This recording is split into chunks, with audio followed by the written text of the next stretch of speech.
தமிழொலி நேயர்களுக்கு வணக்கம். இன்றைய காலை நேர தலைப்பு செய்திகள். உள்ளூராட்சி மன்ற தேர்தல்களுக்கான திகதி இவ்வார இறுதிக்குள் அறிவிக்கப்படும் என தேர்தல்கள் ஆணையாளர் நாயகம் சமன் ஸ்ரீ ரட்நாயக்க தெரிவித்துள்ளார்.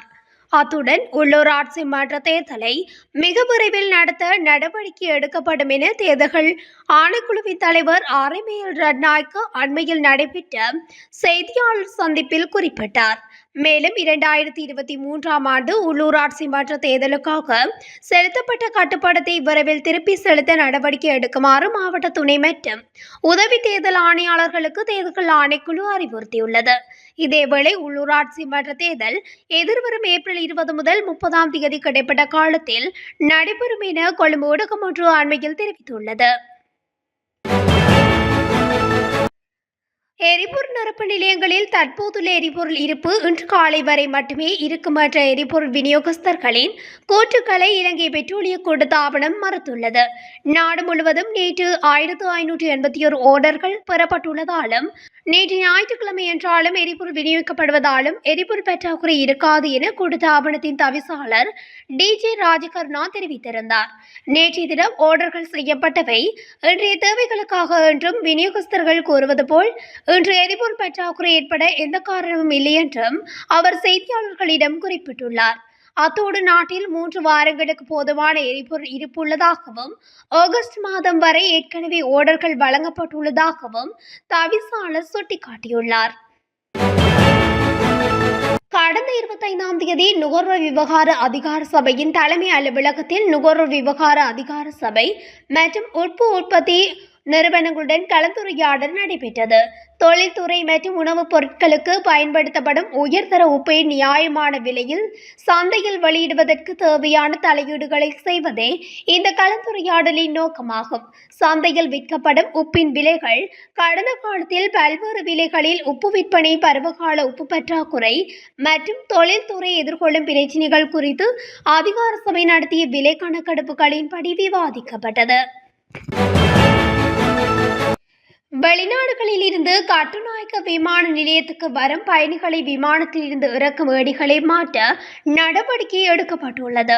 விமான நிலையத்திற்குள் செயற்படும் பேருந்துகள் மற்றும் விமானங்களை அணுக பயன்படுத்தப்படும் ஏணிகள் மிகவும் பழமையானவை. பல குற்றச்சாட்டுகள் பயணிகளால் முன்வைக்கப்பட்டுள்ளன. அண்மையில் குறித்த ஏணியில் இறங்கும் போது பயணியொருவர் தவறி வீழ்ந்த நிலையில் வைத்தியசாலையில் அனுமதிக்கப்பட்டிருந்தார். இந்நிலையில் பயணிகளின் பாதுகாப்பு குறித்து விமான நிலைய நிர்வாகம் அதிக கவனம் செலுத்த வேண்டும் என கோரிக்கைகள் முன்வைக்கப்பட்டிருந்தன. இதனை அடுத்து ஸ்ரீலங்கன் ஏர்லைன்ஸ் நிறுவனத்திற்கு புதிய பேருந்துகள் மற்றும் நவீன வசதிகளுடன் கூடிய ஏணிகளை கொள்வனவு செய்ய நடவடிக்கைகள் எடுக்கப்பட்டுள்ளதாகவும் அதிகாரிகள் தெரிவித்துள்ளனர். வழிப்பறியில் ஈடுபட்ட இருவரை மக்கள் மடக்கி பிடித்து போலீசாரிடம் ஒப்படைத்த சம்பவம் ஒன்று நேற்று கிளிநொச்சியில் இடம்பெற்றுள்ளது. யாழ்ப்பாணத்தில் இருந்து மூடிய முகக்கவசத்துடன் சென்ற இருவர் பரந்தன் பூநகரி வீதியில் உள்ள தம்பராய் பகுதியில் வழிப்பறியில் ஈடுபட்டுள்ளனர். குறித்த வர்த்தகர்களின் தொலைபேசி மற்றும் படப்பையை பறித்து இருவரும் தப்பி செல்ல முற்பட்டுள்ளனர். அந்த வீதியால் பயணித்த மக்களுக்கு விடயத்தை பாதிக்கப்பட்ட வர்த்தகர் தெரிவித்துள்ளார். கிளிநொச்சி பூநகரி பகுதியில் இருந்து வர்த்தக நடவடிக்கையை முடித்து வீடு திரும்பிக் கொண்டிருந்த நபரிடம் வழிப்பறியில் ஈடுபட்ட இருவரே இவ்வாறு மடக்கி பிடிக்கப்பட்டுள்ளனர். நாடு முழுவதும் உள்ள சுற்றுலா பயணிகளை ஈர்க்கும் இடங்களில் ஹெய்லிங் செயலிகள் மூலம் இயங்கும் முச்சக்கர வண்டி ஓட்டுநர்களுக்கு ஏற்படும் அச்சுறுத்தல்கள் குறித்து முறையிடப்பட்டுள்ளது. இது தொடர்பில் விவாதிக்க சுற்றுலா போலீசில் இணைக்கப்பட்ட மூத்த போலீஸ் அதிகாரிகளுடன் போலீஸ் ஆணையகம் இந்த வாரம் ஒரு சந்திப்பை நடத்தியது.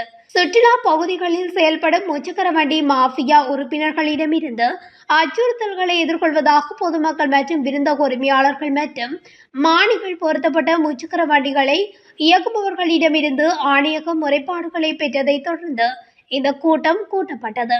இந்நிலையில் இதுபோன்ற சம்பவங்கள் நடைபெறுவதை தடுக்க நடவடிக்கைகளை விரைவுபடுத்துமாறு போலீஸ் தரப்பிடம் போலீஸ் ஆணையகம் கோரிக்கை விடுத்துள்ளது. அரசாங்க நெல் சந்தைப்படுத்தல் சபையினால் தற்போதைக்கு வரை 16 தொன் நெல் கொள்வனவு செய்யப்பட்டுள்ளதாக அறிவிக்கப்பட்டுள்ளது. எதிர்வரும் காலங்களில் அரிசிக்கு தட்டுப்பாடு ஏற்படுவதை தவிர்க்கும் வகையிலும் அரிசியை கட்டுப்பாட்டு விலையில் சந்தையில் விற்பனை செய்யும் நோக்குடனும் நெல் சந்தைப்படுத்தல் சபை முறை கூடுதலான நெல்லை கொள்வனவு செய்ய தீர்மானித்திருந்தது. பெரும்போக விளைச்சலின் அறுவடை நடவடிக்கைகள் பூர்த்தியாக உள்ள இதுவரையான காலகட்டத்தில் 16,336 கிலோ நெல்லை மட்டுமே நெல் சந்தைப்படுத்தல் சபையினால் கொள்வனவு செய்ய முடிந்துள்ளது. குருநாகல் அம்பட்புல போலீஸ் பிரிவுக்குட்பட்ட பானாதரகம தெமட்டகொல்ல பகுதியில் நேற்று பெண்ணொருவர் காட்டு யானை தாக்கி உயிரிழந்துள்ளதாக போலீசார் தெரிவித்துள்ளனர். உயிரிழந்தவர் பானாதரகம தெமட்டகொல்ல பகுதியைச் சேர்ந்த 43 வயதுடைய பெண்ணொருவர் தனது வீட்டின் முற்றத்தை தூய்மையாக்கும் போது இந்த சம்பவம் இடம்பெற்றுள்ளதாக ஆரம்பகட்ட விசாரணைகளில் தெரிய வந்துள்ளது. வெளிநாடுகளுக்கு தப்பி சென்றுள்ள இலங்கையில் திட்டமிட்ட குற்றங்கள் மற்றும் கொலைகளை நடத்தி வரும் 293 பாதாள உலக உறுப்பினர்களுக்கு சர்வதேச போலீசார் இதுவரை சிவப்பு, நீலம் மற்றும் மஞ்சள் அறிவிப்புகளை வெளியிட்டுள்ளனர். இவ்வாறு பாதாள உலக உறுப்பினர்களுக்கு 199 சிவப்பு அறிவிப்புகள், 90 நீல அறிவிப்புகள் மற்றும் 4 மஞ்சள் அறிவிப்புகள் வெளியிடப்பட்டுள்ளன. வெளிநாட்டில் உள்ள குற்றவாளிகளை இலங்கைக்கு அழைத்து வருவதற்கு போலீசாருக்கு சர்வதேச ஆதரவு கிடைத்துள்ள நிலையில் சமீபத்திய நாட்களில் வெளிநாட்டில் இருந்த 19 குற்றவாளிகள் இலங்கைக்கு அழைத்து வரப்பட்டுள்ளனர். இதன் காரணமாக குற்றவாளிகள் மற்ற நாடுகளுக்கு தப்பி செல்வதற்கான வாய்ப்புகள் குறைவடையும் என போலீசார் தெரிவித்துள்ளனர். மாத்தளை யட்டவத்த வேலப்புல பகுதியில் விலங்குகளை வேட்டையாட சென்ற ஒருவர் வனவிலங்குகளிடமிருந்து நெற்பயிர்களை பாதுகாக்க அமைக்கப்பட்டிருந்த பாதுகாப்பற்ற மின்சார கம்பியில் சிக்கி நேற்று உயிரிழந்துள்ளதாக யட்டவத்த போலீசார் தெரிவித்தனர். உயிரிழந்தவர் நாவல ஓப்பல் கள பகுதியைச் சேர்ந்த 43 வயதுடைய 3 பிள்ளைகளின் தந்தை என அடையாளம் காணப்பட்டுள்ளார். சட்டவிரோதமாக வயலுக்கு மின்சாரம் இணைத்து உரிமையாளர் கைது செய்யப்பட்டுள்ளதாகவும் சந்தேக நபர் மாத்தளை நீதவான் நீதிமன்றத்தில் ஆஜர்படுத்தப்பட உள்ளதாக போலீசார் தெரிவித்தனர். கண்டி உடதளவின பகுதியில் 3 மாணவர்கள் பயணித்த உந்துருளி ஒன்று விபத்துக்குள்ளானதில் ஒருவர் உயிரிழந்துள்ளதுடன் 2 காயமடைந்துள்ளனர். 16 வயதுடைய மாணவர்கள் 3 உந்துருளில் பயணித்த போது வெகு கட்டுப்பாட்டை இழந்து இடது பக்கத்தில் உள்ள மதிலொன்றில் மோதி இந்த விபத்து இடம்பெற்றுள்ளது. குறித்த விபத்தில் காயமடைந்த மாணவர்கள் 3 பிரதேசவாசிகள் வைத்தியசாலையில் அனுமதித்த வேளையில் அவர்களில் ஒருவர் உயிரிழந்ததாக தெரிவிக்கப்படுகிறது. காயமடைந்த 2 கட்டுக்கசோட்டை வைத்தியசாலையில் சிகிச்சை பெற்று வருகின்றனர். நாட்டை பங்குரோத்து நிலைக்கு தள்ளியவர்கள் என உயர் நீதிமன்றத்தால் பெயர் குறிப்பிடப்பட்ட மகிந்த ராஜபக்ச, கோட்டபாய ராஜபக்ச, பசில் ராஜபக்ச மற்றும் அஜித் நிவாட் கேப்டால் ஆகியோருக்கு எதிராக சட்ட நடவடிக்கைகளை முன்னெடுங்கள் என ஐக்கிய மக்கள் சக்தியின் நாடாளுமன்ற உறுப்பினர் சமிந்த விஜயசிறி தெரிவித்துள்ளார். அத்துடன் ஊழல்வாதிகளை சட்டத்தின் முன் நிறுத்துவதாக அரசாங்கம் வழங்கிய வாக்குறுதிகள் பொய்யாக்கப்பட்டுள்ளதாகவும் அதற்காக ஆட்சியாளர்கள் வெட்கப்பட வேண்டும் எனவும் அவர் மேலும் சுட்டிக்காட்டினார். கடந்த மாதத்தில் மாத்திரம் 2,32,341 பேர் நாட்டுக்கு வருகை தந்துள்ளதாக சுற்றுலா அபிவிருத்தி அதிகார சபை தெரிவித்துள்ளது.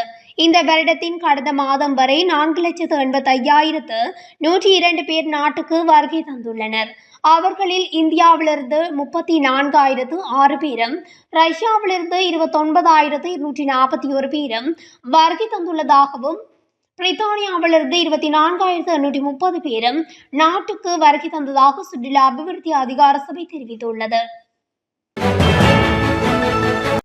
சீரற்ற வானிலை காரணமாக 5 மாவட்டங்களில் 364 குடும்பங்களைச் சேர்ந்த 1,493 பேர் இதுவரை பாதிக்கப்பட்டுள்ளதாக குறிப்பிடப்படுகிறது.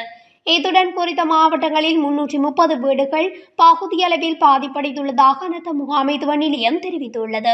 இதேவேளை யானோயாவின் நீர்மட்டம் கொரவப்பொத்தான பகுதியில் அதிகரித்து வருவதாக நீர்ப்பாசன திணைக்களம் தெரிவித்துள்ளது.